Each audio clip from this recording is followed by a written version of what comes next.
ובכל דבר שתקים ממנו אדוני צבאות עמנו משגב לנו אלוהי יעקב סלע אדוני צבאות השד הבתי בך אדוני השם לחיינו מקורנו והערבה לאדוני מחת יהודה וירושלים כמו עולם שנים קדמוניות תנא דבי אליהו כל השונה הלכות וכל יום מוצלח לשוב בנה העולם הבא שנאמר הליכות עולם לא עתידה הליכות אלא הלכות. חזק וברוך, בוקר טוב, חנוכה שמח. Welcome to the next minyan.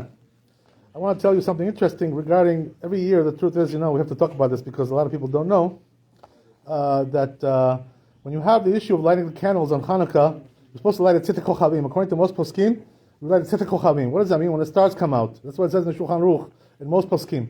Not like the Gra. The Gra says you should light at shkiyat hachama. But the truth is we don't do like that. So now I want to tell you something interesting. When is tzittek kochavim? According to the Geonim, tzittek kochavim is 13 and a half minutes after shkiyah. According to Rabbi Tam, it's 72 minutes. So which one do we do like? Which one do we do? Yaakov. Which one do we do? I'm asking Yaakov. Which one do we do? Rabbi Tam or Geonim? No, Yaakov. Yeah. Which one do we do? Which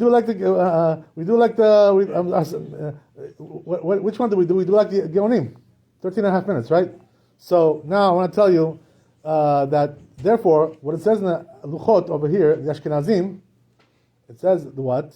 That you should do half hour or 35 minutes after Shkiyat HaChama, the lighting of the candles. But the truth is, if you look in the Luach Orachaim, if you look in the Orachaim Luach, which is Sefardi, the only Sefardi Luach which we have in this neighborhood, what does it say over there? It says that you should light at 4:43, which is a lot before 5:05, like it says in the Ashkenazi Luchot. So the truth is that we go according to the Geonim. So therefore, the correct one is the Orachaim Luach. So why do the Ashkenazim do 35 minutes? What's the reason why? What's the reason why they do 35 minutes? Because what they do is they say, you know what, since we live in a northern country, more north from Eretz Israel, so the horizon is different over there. So what they say is that what you should do is look in the sky, look for the stars. Once you see 3 stars come out, Benoniot, right, middle-sized stars, 3 stars, then you can already light the Hanukkah candles, it's already night. But the truth is that Maran, he doesn't agree with the Shita of the Ashkenazim. And the reason is because he says that, it says in the Pnei Yoshua, it says in the Tosfot, that today we don't know how to find the stars, we don't know how to look at the stars today. We don't have this chokhmah today. So therefore, since we don't have this chokhmah, we can't really check for the stars ourselves with our own eyes, so we have to rely on the opinion of the Geonim. The Geonim said 13 and a half minutes. That's what it is. So therefore, according to the Geonim, you're supposed to light at 4:45, around there, right? 4:44, 4:43. That's the time to light the Hanukkah candles. Shel Zmaniot also, right? It's a little bit shorter because now our hours are shorter now in the daytime. It's the shortest time of the year. The day is the shortest of the year. So therefore, what we do is we light at 4:43.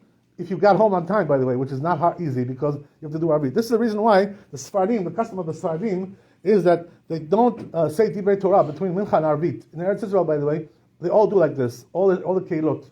They don't say Divrei Torah. Why? Because you don't have time for Divrei Torah. You have to go and light at 4:45.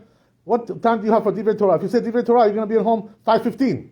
So it's already too late according to the Shita. You understand? So therefore, what you have to do is do Arbit right away at Shkiyat HaChama. No Divrei Torah. Sorry. Right? Wait till after Hanukkah. And then you get Divrei Torah. Now you got to do the mitzvah, right? Lo limud ha'maseh ikar, and ha'maseh ikar. The ikar is not the limud, the ikar is the maaseh. You have to uphold the mitzvah. What do you say, Yossi? I have a question. What if your kids come after school around 6 o'clock?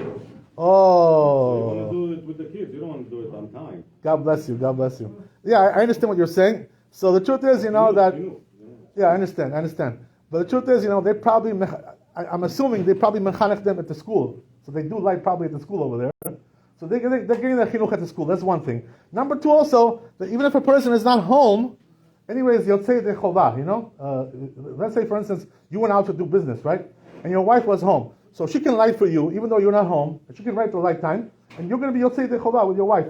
So this is the way to do it. So you don't really have to wait for the children. You don't really have to, a lot of people will probably not wait because, the cars, the adults, the children, they get their chinuch in school anyway. So they're okay, whatever. But, the truth is, I understand if a person wants to wait, for the children, I understand his logic. But, according to Rambam, by the way, the problem is, according to Rambam, you only have a half hour to light the Hanukkah candles. Once the half hour has passed, you already cannot do the mitzvah anymore. You lost the mitzvah according to Rambam. So therefore, on the one side we have the Rambam who says you already lost the mitzvah.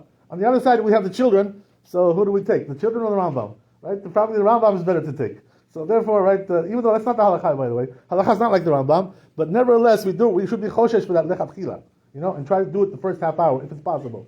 But if the father is working, if he's working and the father is going somewhere in business, so then the family should wait for him. And unless as you said, right, he wants his wife to light for him, he's not going to come anyway.